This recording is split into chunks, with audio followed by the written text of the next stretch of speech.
Where do we want to start? Let's start with thanks for tuning back in. I've been gone for a while. I know I've been working on some pretty big stuff that I can't reveal just now, but I will in the next coming videos, and I can't wait to share it with you. A lot's happened since we last spoke, and even though I want to talk about some other stuff, I'd be remiss if we didn't cover the major historic headlines that have happened since we last spoke. First, an assassination attempt on Donald J. Trump. In a random passing by rally in Pennsylvania. I think it's really incredible how this story could even happen, but after like a month or so of this going on, it's even more incredible that this news kind of just passed. I mean, granted, yes, so much has happened. Biden drops out of the race. Kamala fills the new race with memes and Beyonce and all this black girl magic that we love. But for us to forget that Donald Trump, of all people, survived an assassination attempt, it's really bewildering to me. And I have a couple ideas of why it has pretty much escaped media.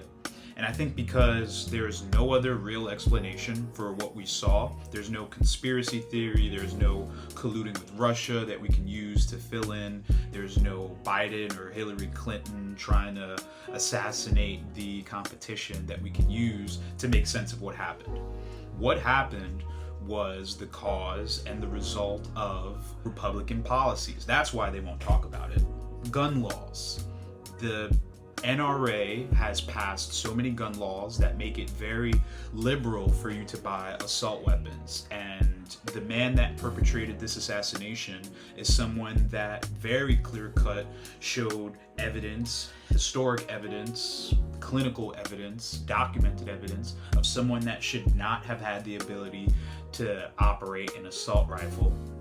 And then it highlights the fact that Donald Trump cannot run an organization even for his own security. Is that someone that we really want running the country? Someone that can allow Secret Service to miss parameters, a key sniper position, like the one that 20-year-old shooter had himself? I think that all in of itself kind of shows that this person isn't someone that we want running an office.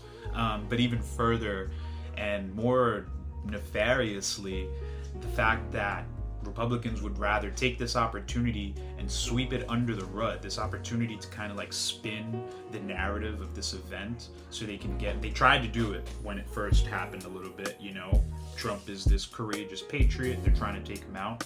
But once the details of the facts of the story came out, it was pretty clear cut to see that this is evidence of the mental health crisis in America, the gun crisis in America. And it was evidence that even a former president can't escape, you know, the afflictions and diseases of America at this point in time. And so Republicans kind of are avoiding this point, and it's frustrating as hell, but there's hope. There's hope at the end, because after this assassination attempt, and during the RNC, the Republican National Convention, they had Kid Rock there, Hulk Hogan there, Amber Rose was there. It was like star-studded event. It was really amazing. The momentum was really headed toward Donald Trump's end. And it seemed bleak. The future seemed bleak. It seemed like they were going to wrap up this election until Joe Biden, thanks to the help of Barack Obama, we assume, in the backgrounds, and Nancy Pelosi, of all people, in the background, was able to usurp the President of the United States, Joseph Biden, and forced him to resign his Democratic nomination for the presidency. And that's really cool. I think we should focus on this. I think we should use this as a case study for all the arguments between liberals and leftists, and what's the solution, how do we actually get progress. And you know what, whether you're a Democratic person or not, whether you agree with this political system or not, this was a seismic shift, and it's one that the mass population wanted as well. So it's worth figuring out, how were we able to make this happen? The first thing we need to acknowledge is that we didn't make it happen. Donors did. Money talks. And I think that we didn't affect the president or his administration or his cabinet, but we might have affected donors. Donors are rich white people, and if there's one thing rich white people love, is to have people just tell them numbers. Numbers, in these cases, come in polls, and so when they're reading this empirical data, when they're reading these feeds and these timelines, and they're seeing what's trending on TikTok, kids don't vibe with this, they're like, oh, maybe I shouldn't invest in this person. And when the money stops moving, people start listening, and they start trying to make desperate change, drastic change even. And I guess you probably wouldn't call Kamala Harris a drastic change. That's kind of the argument on the internet right now. But it's almost what we wanted. We wanted the old guy out. We wanted the senile, dementia-ridden, old geriatric person that's all over TV to move his seat. We were able to get that done.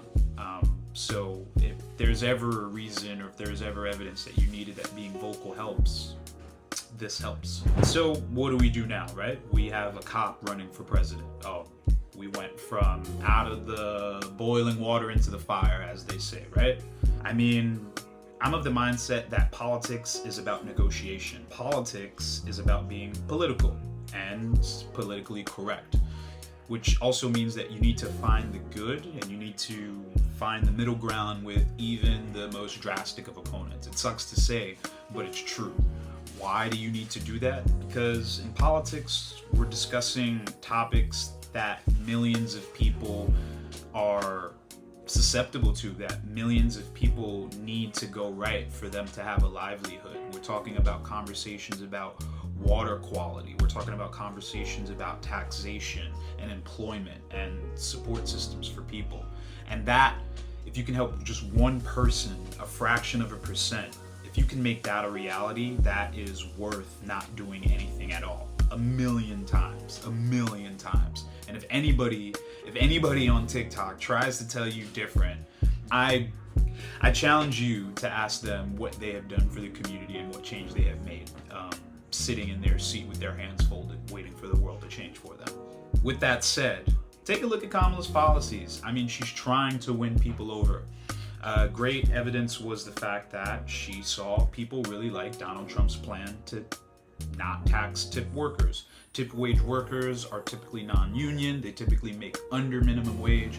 And so the fact that they were getting taxed about the same percent as anybody else, 25 to 30%, really had an abnormal effect on their bottom dollar, on their bottom line.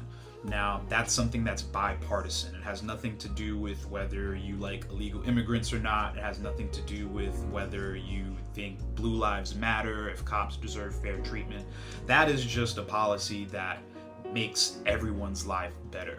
And it's kind of sad to see that some people that don't have a growth mindset, that have such a fixed mindset, even combat Kamala on that point. The fact that she at one point voted against no taxation for tipped workers, and then she flipped to no taxation for tipped workers. What do you want at the end? Do you want to be right, or do you want the solution? Is my response to people. But yeah, am I going to feel good about voting for a cop? Obviously no, and definitely not one with her background, but it's all about mitigating damage and amplifying progress where we can. So in the next couple videos, instead of focusing on the presidential election, which I think everybody else is doing such a great job at talking about, I want to talk about some of the other very, very important elections happening in November. We have several Senate seats up for grabs in very important states like Georgia and Texas and Arizona as well, and Pennsylvania. And so I want to start doing my part to make sure that awareness is brought to those campaigns.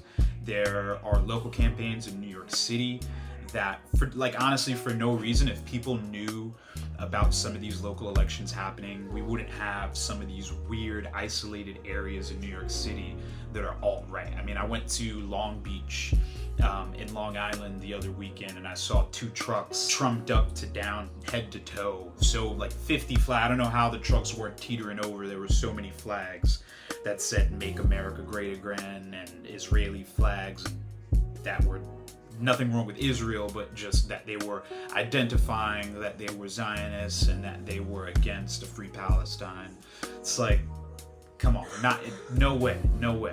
And I'm sure if we showed up and showed out, we would definitely outnumber these people greatly. They're just a loud minority that needs some education. So if you're with me, I'm with you. I'll help us along the way, and we'll just identify some of these important elections in New York City.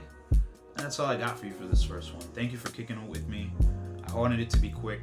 Hopefully this editor cuts out all this BS and we make it super quick.